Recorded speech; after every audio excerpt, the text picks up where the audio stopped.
Hi, I'm Eric Jacobson, Business Growth Specialist at iConnection, a website design and marketing agency, and I'm the founder of Manufacturer Insights. Today, I speak with Allison Vanscoy, founder and president of Nesper Solutions.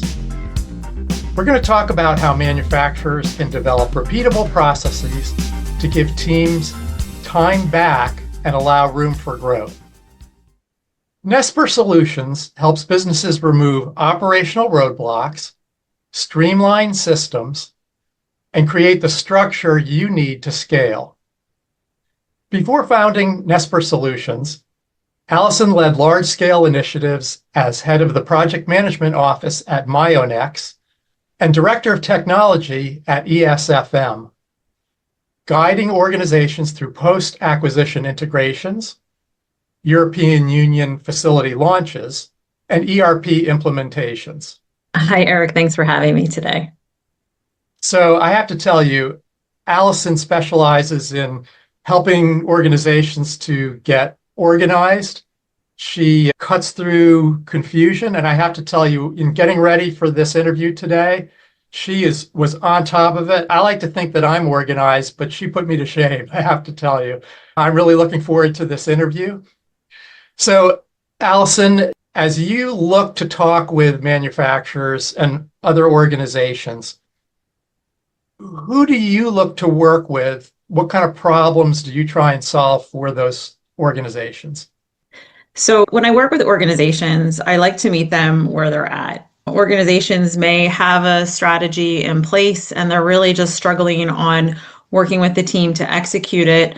Or perhaps they just don't have a strategy. They just have they're operating in the chaos right now. They are losing time. Their employees are unhappy, but they don't seem to know why. So when I come in and work with the teams, I start with the leadership team, understand what is really going on in the organization, what are some of the obstacles and challenges that they're dealing with. And then from there, I like to spend a majority of my time working with the department managers, the employees that are working in the day-to-day, and really better understanding and breaking down what is the current process look like to them, and how can we work together to build those communication channels to help to document it, identify where there's bottlenecks, and ultimately streamline the process moving forward. So that documentation is critical. The idea, the goal, correct me if I'm wrong, is you're developing these repeatable processes, which every organization loves to hear that. It allows them to scale. So in the process of in that journey to get there, you are documenting these processes, streamlining systems, and creating a structure.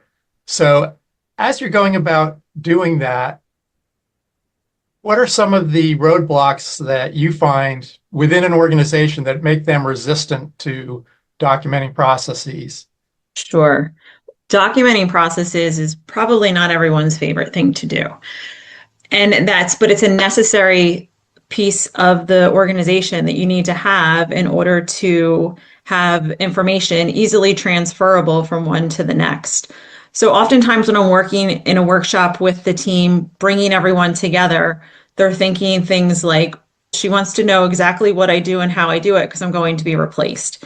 And actually, that's not the case at all. What I try to do when we're having a workshop with the team is to better understand and break down those perhaps communication barriers, or the fact that there may not have been communication among teams in the past. So what we do is we help to better understand what are the things that you're doing today. And oftentimes when we get the group together and we start to we do exercises to be able to easily share information. I love sticky notes. They're a great effective way to move things around and work in that dynamic environment when you're in a workshop.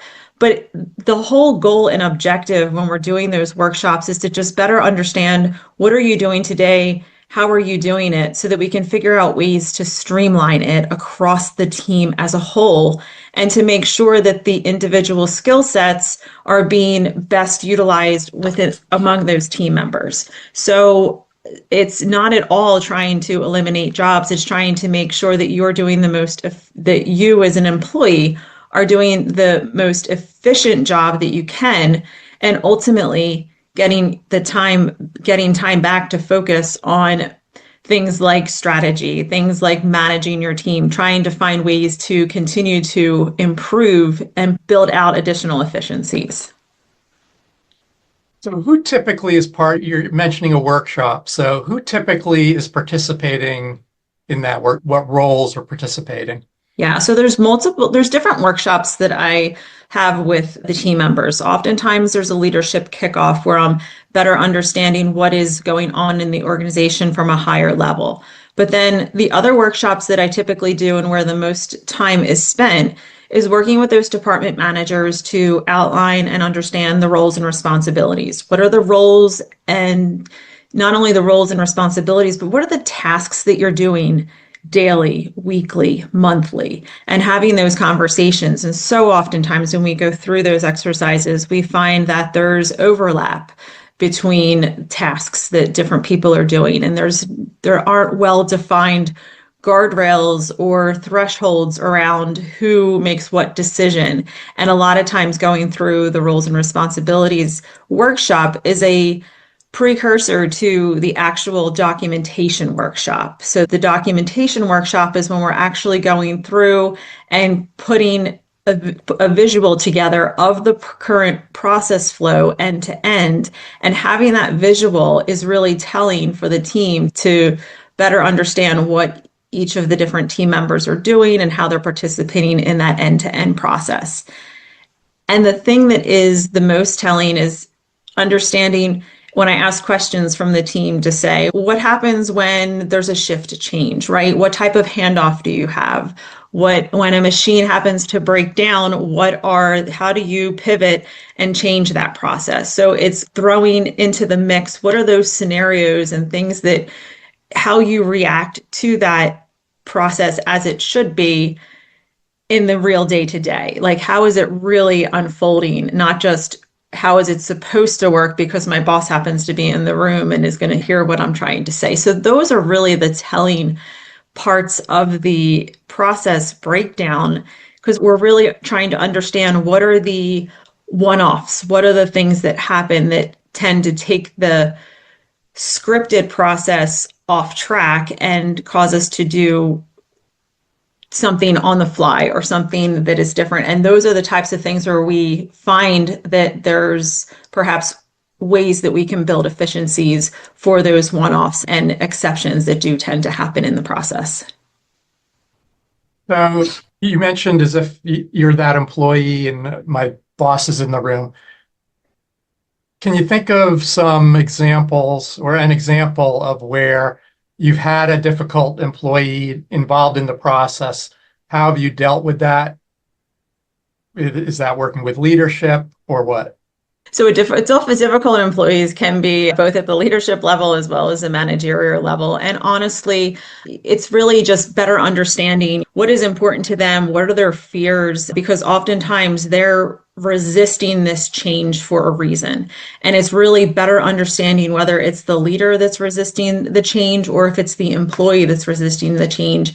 You have to, it happens at almost every client engagement. There's someone in the process that says, ooh, change is going to be difficult. And that's completely normal. That is part of the change management process. And part of my job is to work with them. And sometimes I have to meet with them one-on-one to just better understand, hey, what's been going on? What has happened in the past? Oftentimes when I am having my initial kickoff meeting with the leadership team, we're going through the change curve and I'm talking with them and reminding them throughout the process, this is where you are on that change curve, right? This is where we are going through a long-term process to not just document what you're doing today, but ultimately we're going to be taking on some changes, and change isn't easy. So to answer your question in a long-winded way, managing, not just documenting the process, equally as important as getting the processes documented, it's equally as important to understand where the individuals on the team that I'm working with are on that change curve, and understand that not everyone is going to be in the same place at the same time. So that's why we have that reminder throughout the engagement about, hey, remember that change curve that we talked about in the beginning? We're going to bring it back into the status meeting and say, hey, this is where we're at along the way, because managing through the changes that process documentation can oftentimes bring about is not easy. So it's working with the team as a whole, but also working with those one-on-one with those individuals to better understand, hey, what's happened in the past? What are the fears that you're experiencing? And try to share with them what the outcome is going to look like and some of the improvements that we're trying to make as part of the end goal. That's a perfect segue to my next question. I'm an organization. No one likes change. So I'm going to go through this process because I want this repeatable process. I want to make the company grow. So what's the rainbow or what's the pot of gold at the end of the rainbow for these companies? What kind of benefits have you seen in the companies that you've worked with?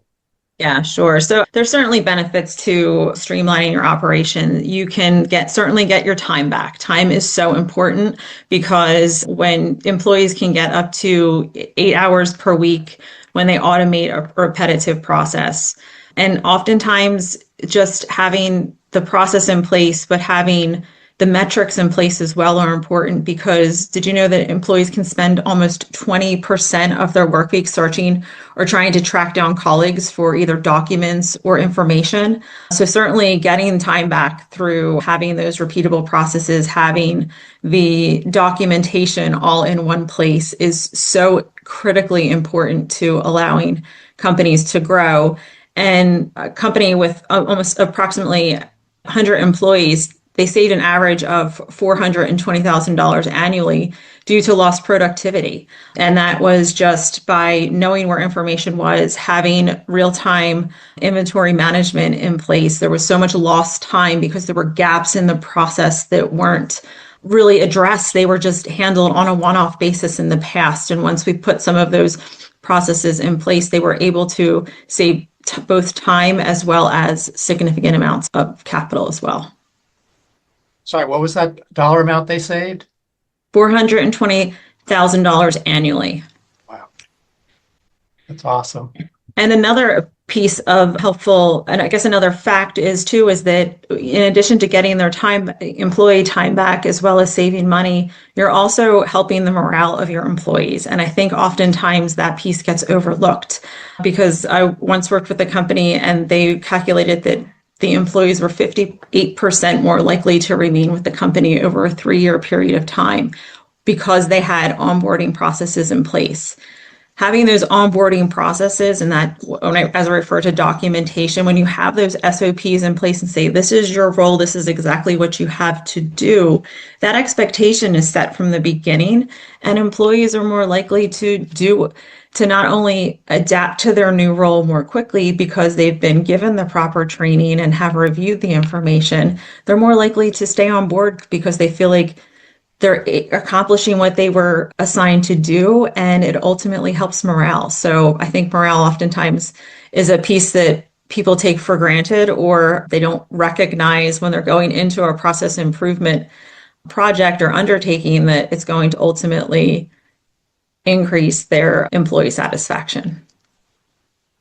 I know in our agency, we've been working with a lot of manufacturers doing some videos for them. And the videos are targeted they're actually requested by the Human Resources Department to help with the recruitment process. I would imagine when you're talking about, it's not just morale and retention. If someone's looking at joining your manufacturing company and they can see that you have the documentation, that you have, a plan actually in place, that makes you more attractive. They feel more comfortable coming in. Does that make sense?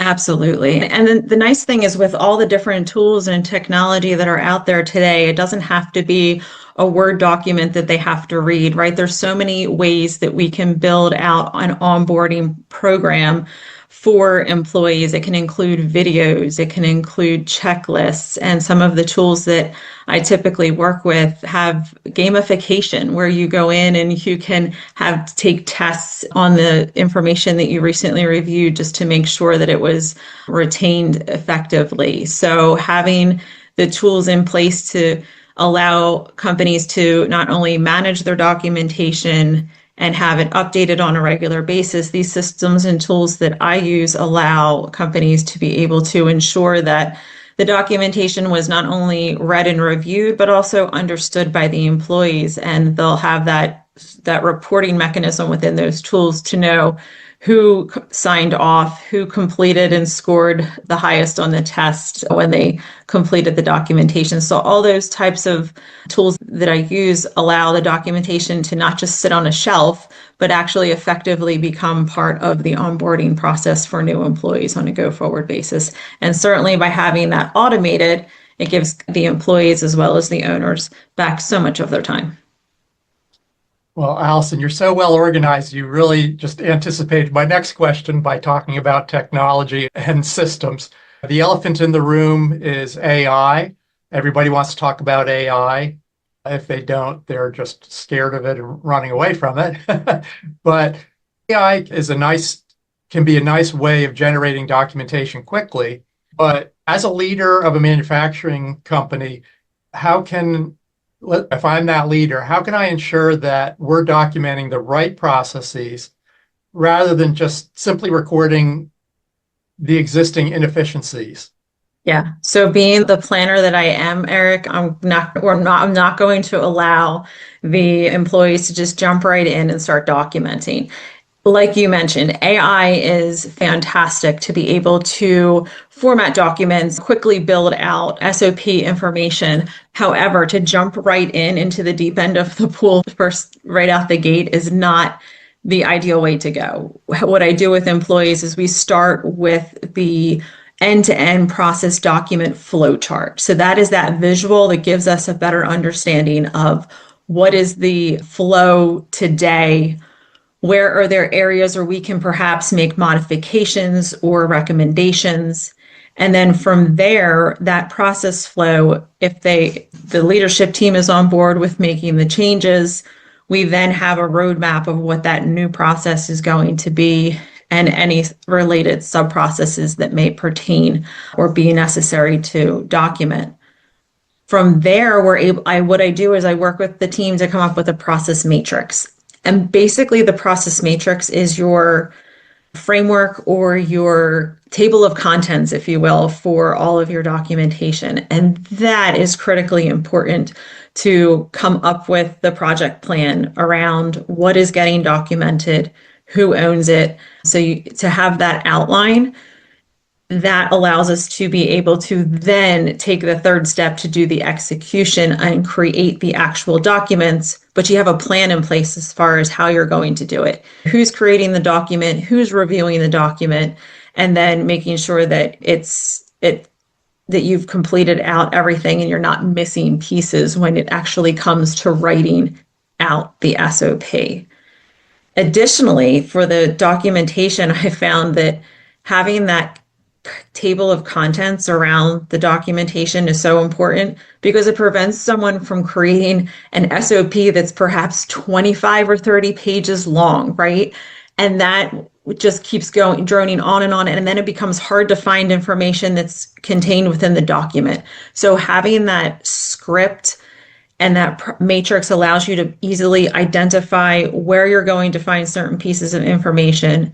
It makes the documents that you create easily searchable and to quickly find the information that you're looking for.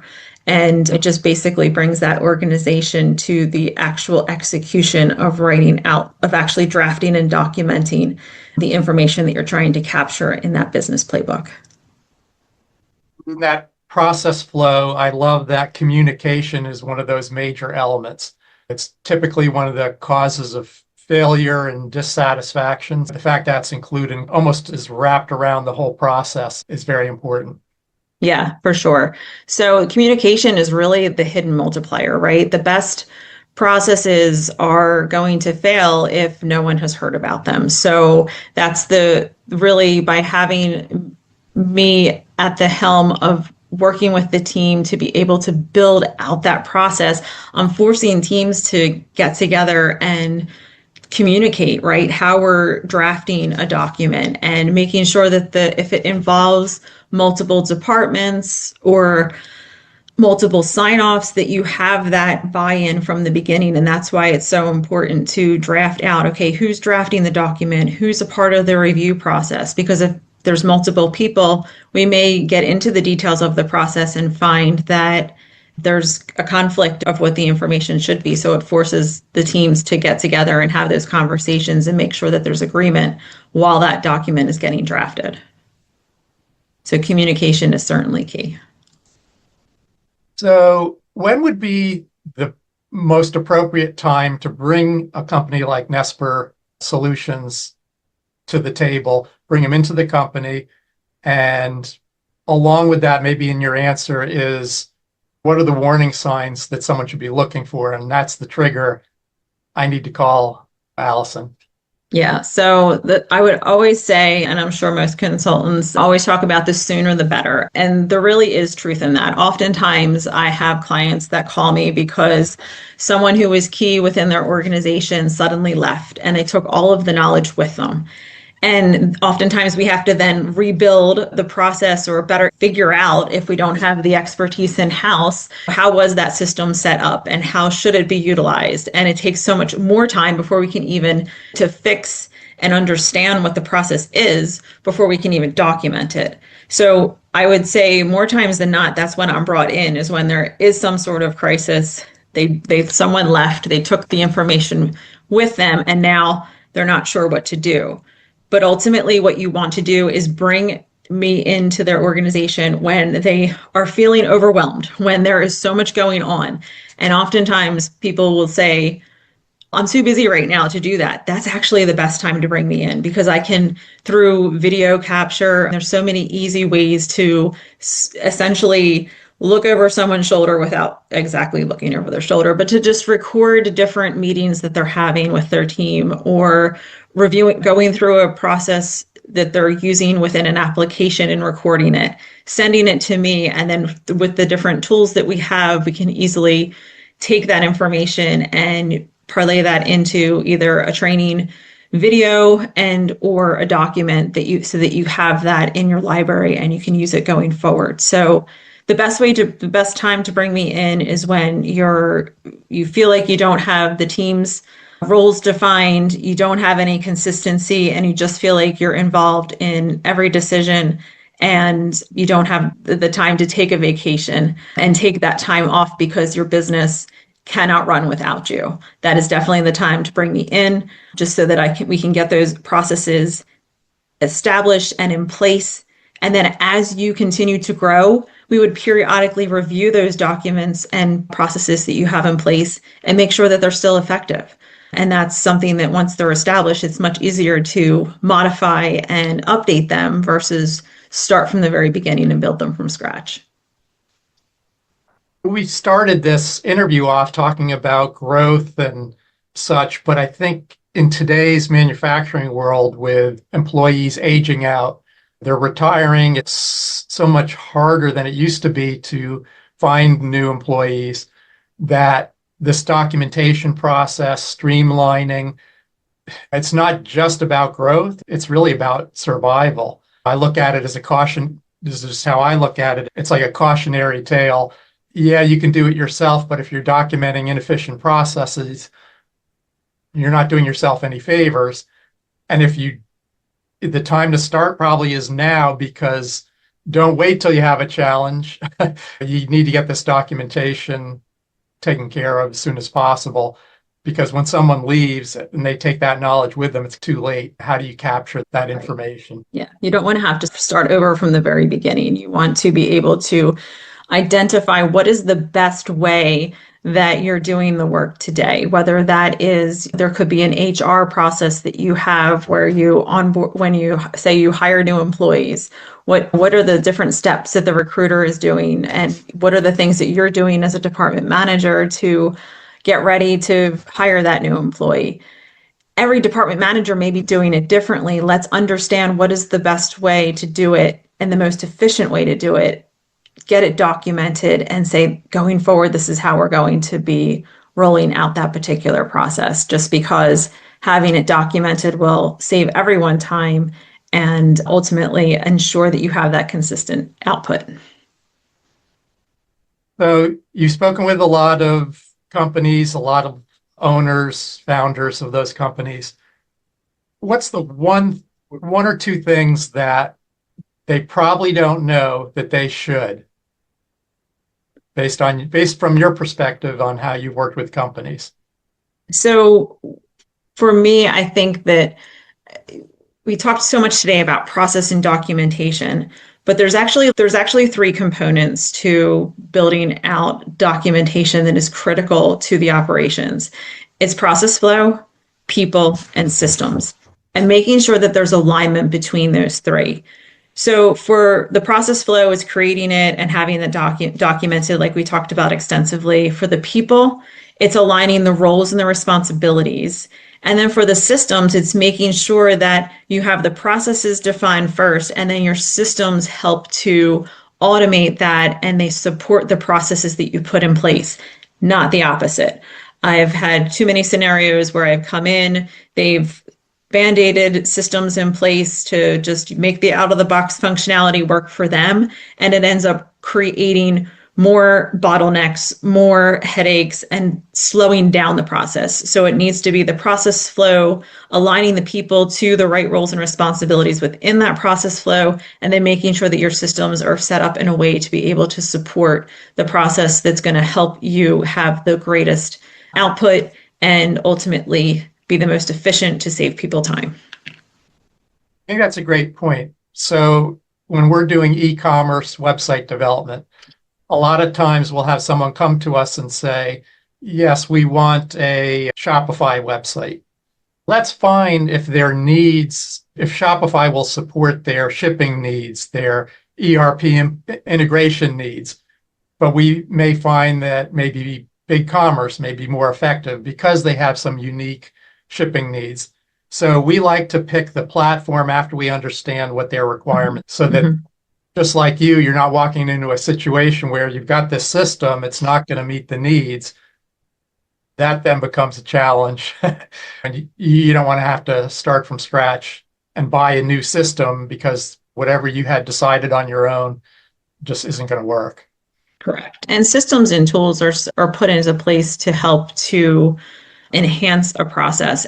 But sometimes I've seen companies where they either have too much technology and they're using it, and different people are using it in different capacities, and that can be a burden, or they don't have enough technology in place to be able to automate the process because they just haven't had the time to put it in place. They've just relied on the same way of doing things the way that they have. So it's finding that balance, and that's part of the assessment in the beginning of engagements that I work with my clients that I'm engaged with, to identify what are the processes that you're using, what are the systems that you have in place today. Do you feel like it's a burden, like you have too many, or do you feel like there's not enough and there's opportunities to enhance that? So that is definitely a factor that I look at as well and evaluate to determine if they're where they need to be with the technology tools based on where they're trying to get to and where they're trying to build the most efficiencies.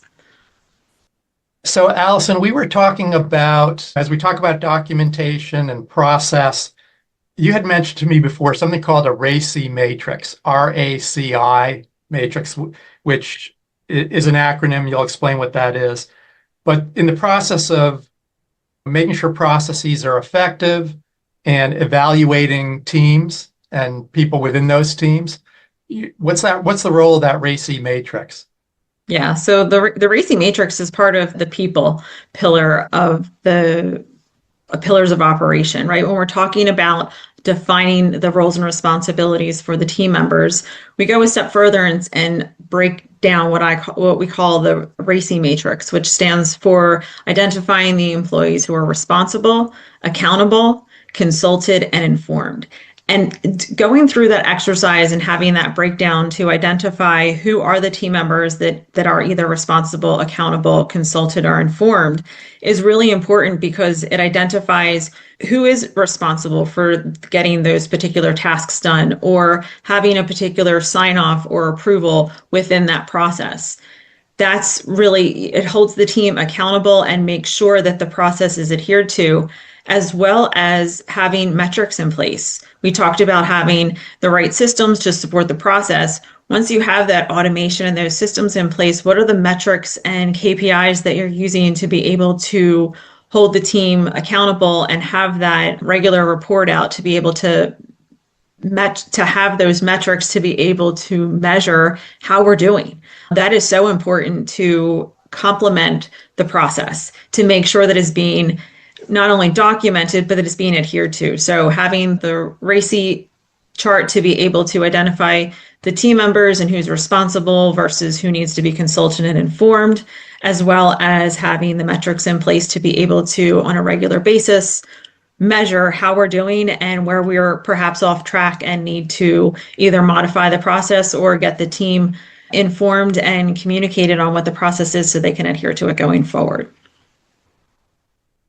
Great. What's measured gets done. We all know that. So when you're done going through this process with a company, are you able to walk away and then they have all this documentation and improved processes, or do you stay involved with that company for a certain period of time? Yeah.